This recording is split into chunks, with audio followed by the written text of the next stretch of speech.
Hey guys, so we're here with Dell at CES 2025. Check out the brand new Dell laptops. Even though they have a new name, they're the same great laptops. Let's go check them out.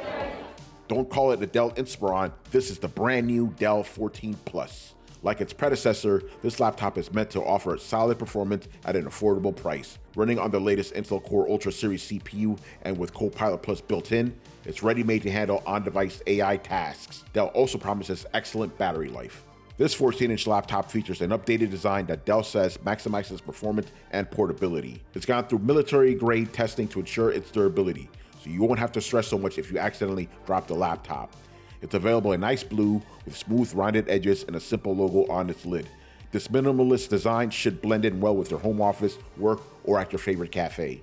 Dell says the laptop's 16x10 panel with its QHD resolution can reach 300 nits of brightness. Waves Max Audio Pro and Spatial Audio with Dolby Atmos power the stereo quality speakers. Combined, the visual and audio experience should be good for watching movies, video conferencing, web browsing, and more. We won't know what the Dell 14 Plus can truly do performance-wise until we've tested it, but Dell promises that the Intel Core Ultra CPU with its integrated Intel Core graphics and 40 TOPS NPU can handle most everyday workflows. All right, so let me know what you guys think of the new Dell laptop names down in the comments below. For more of our CES coverage, make sure you follow Tom's Guide everywhere at Tom's Guide on your favorite social media site, and make sure to head over to tomsguide.com for everything CES 2025. Once again, I was Tony. I'll see you around. Later.